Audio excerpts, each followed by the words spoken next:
Puasa itu sekarang namanya tertahannya nafsu sampai surya yang tenggelam. Kalau sahur sekarang namanya menyantap di 3 pagi.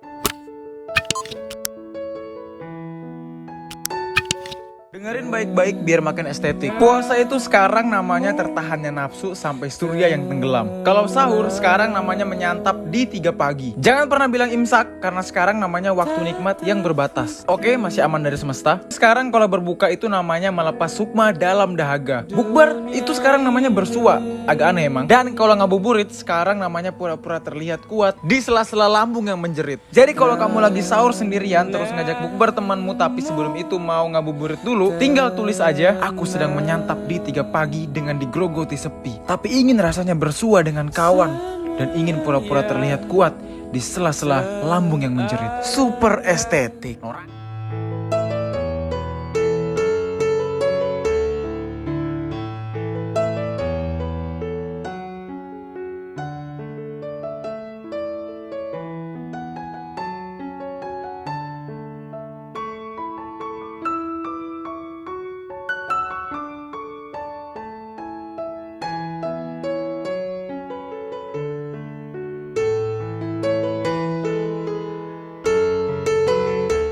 Tinggal tulis aja, aku sedang menyantap di 3 pagi dengan digrogoti sepi. Tapi ingin rasanya bersua dengan kawan dan ingin pura-pura terlihat kuat di sela-sela lambung yang menjerit. Super estetik. Norak.